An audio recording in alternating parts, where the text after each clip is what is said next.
જય સ્વામિનારાયણ. કેમ છો બધા? હું વંદના સ્વાગત કરું છું તમારું આપણી યુટ્યુબ ચેનલ શ્રી હેલ્ધી ફૂડમાં. આજે આપણે શિવરાત્રી સ્પેશિયલ અને ફરાળમાં ખાઈ શકાય તેવો સક્કરિયાનો શીરો અને સૂકી ભાજી બનાવવાની છે. તો સક્કરિયાનો શીરો અને સૂકી ભાજી બનાવવાનું શરૂ કરીએ તે પહેલાં જો તમે હજી સુધી આ ચેનલ ઉપર નવા હોય અને તમને મારી દરેક રેસીપી ગમતી હોય તો આપણી યુટ્યુબ ચેનલ શ્રી હેલ્ધી ફૂડને લાઇક, શેર અને સબસ્ક્રાઈબ કરવાનું ભૂલતા નહીં. અને સાથે સાથે સાઈડમાં આપેલું બેલ આઇકન પણ જરૂરથી દબાવજો, જેથી તમને મારા દરેક વિડીયોની નોટિફિકેશન સૌથી પહેલાં મળે. તો ચાલો બાફવાની કે શેકવાની મગજમારી વગર સક્કરિયાનો શીરો બનાવવાનું શરૂ કરીએ. શિવરાત્રી માટે બટેકાની સૂકી ભાજી અને સક્કરિયાનો શીરો બનાવવા માટે અહીંયા આપણે 500 ગ્રામ સક્કરિયા અને 500 ગ્રામ બટેકા લીધા છે. સૌપ્રથમ આપણે બટેકાને બાફી લેવાના છે. તો એક કુકરમાં 500 ગ્રામ બટેકા એડ કરી અને 1 થી 1.5 ગ્લાસ જેટલું પાણી એડ કરી અને તેને બાફી લેવાના છે. ઢાંકણ ઢાંકી દઈએ કુકરનું. બટેકા બફાઈ જાય ત્યાં સુધીમાં આ બાજુ આપણે સક્કરિયાની છાલ ઉતારી લેવાની છે.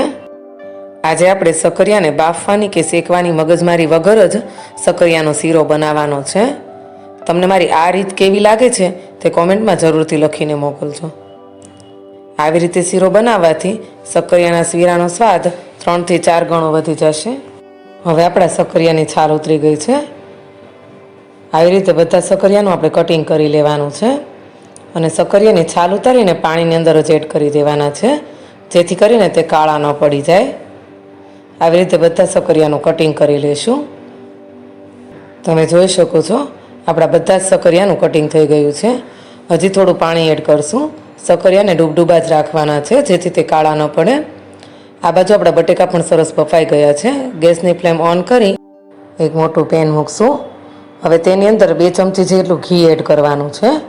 ઘી બરાબર ગરમ થઈ જાય એટલે કટિંગ કરેલા સક્કરિયા એડ કરવા અને 2 થી 3 મિનિટ સુધી આવી રીતે આપણે સક્કરિયાને સાતળી લેવાના છે. એક જ ધારું ચલાવતા રહેવાનું છે ચમચાની મદદથી અને ગેસની ફ્લેમ ફૂલ જ રાખવાની છે. 2 મિનિટ માટે ઢાંકી દઈએ. 2 મિનિટ થઈ ગઈ છે. તમે જોઈ શકો છો સક્કરિયાનો કલર સરસ ચેન્જ થઈ ગયો છે. એકદમ રાર જેવા બફાઈ જશે સક્કરિયા અને સ્વાદમાં પણ શીરો ખૂબ જ સારો થશે. ફરીથી 1 મિનિટ માટે ઢાંકી દઈએ. હવે 1 મિનિટ જેવું થઈ ગયું છે અને તમે જોઈ શકો છો આપણા સક્કરિયા સરસ બફાઈ ગયા છે અને એકદમ રાર થઈ ગયા છે. ચમચાની મદદથી થોડા ખાપી લેવાના છે. આવી રીતે શીરો બનાવતા તમે પહેલી વાર જોયું હશે, પણ શીરો ખરેખર ખૂબ જ સરસ બને છે.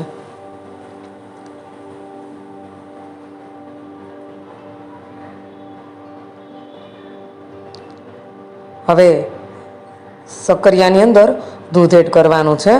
આપણે 500 ગ્રામ સક્કરિયા લીધા હતા એટલે 500 ml દૂધ એડ કરવાનું છે. મિક્સ કરી લઈએ બરાબર.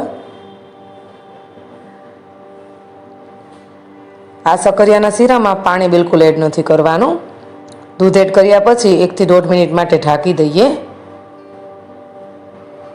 અને આપણો સક્કરિયાનો શીરો થાય ત્યાં સુધીમાં આ બાજુ આપણે સૂકી ભાજી બનાવી લઈએ.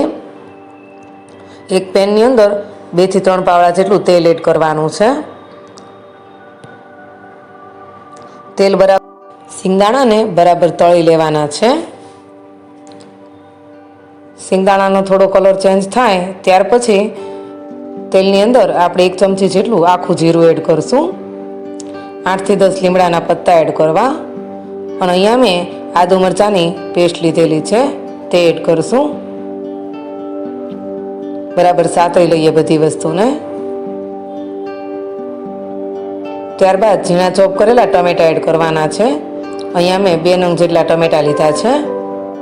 મિક્સ કરી દઈએ. 1 થી 1.5 મિનિટ સુધી ચલાવતા રહેવાનું છે, જેથી કરી આપણા ટમેટા સરસ રારા થઈ જાય.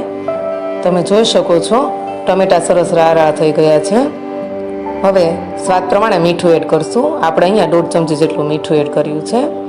અડધી ચમચી જેટલી હળદર એડ કરવાની છે. ત્યારબાદ 1 ચમચી જેટલી ખાંડ એડ કરવાની છે.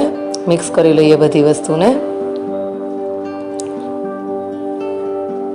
બધી વસ્તુ બરાબર મિક્સ થઈ જાય એટલે અહીંયા જે આપણે બટેકા બાફ્યા હતા તેની છાલ ઉતારી મેં કટિંગ કરી લીધું છે તે એડ કરશું. મિક્સ કરી લઈએ બધી વસ્તુને.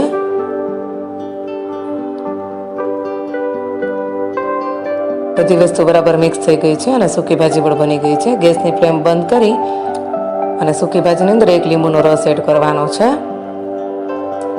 કોઈ પણ વસ્તુમાં લીંબુ ગેસની ફ્લેમ બંધ કરીને જ વસ્તુની અંદર એડ કરશું.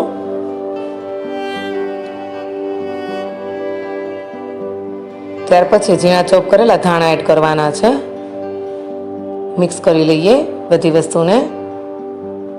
આપણી સૂકી ભાજી તૈયાર થઈ ગઈ છે અને આ બાજુ આપણો શીરો પણ તૈયાર છે. તમે જોઈ શકો છો 1 થી 1.5 મિનિટ જેવું થઈ ગયું છે અને દૂધ પણ સરસ ઉકળી ગયું છે.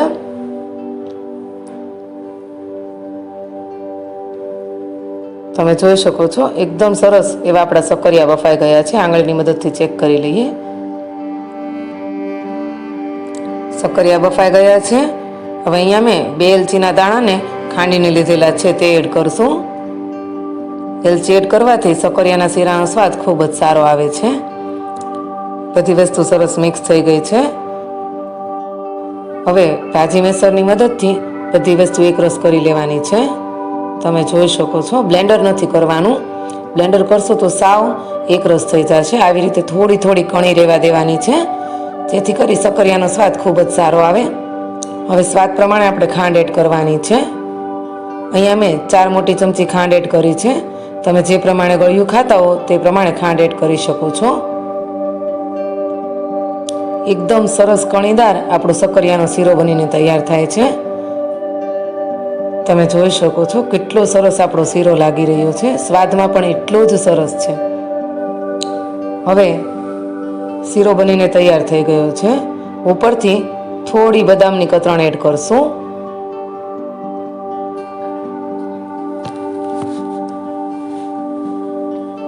મિક્સ કરી લઈએ બધી વસ્તુને.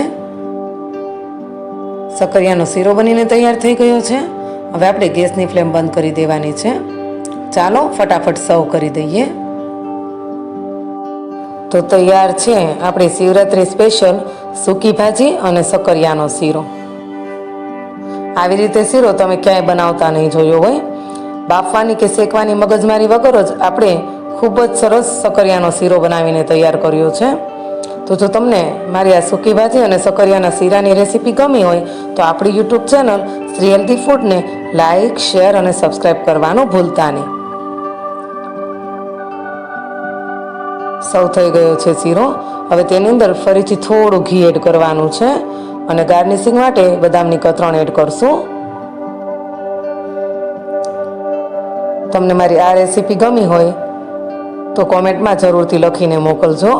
ફરી મળીએ નવા વિડીયો નવી રેસીપી સાથે. જય સ્વામિનારાયણ.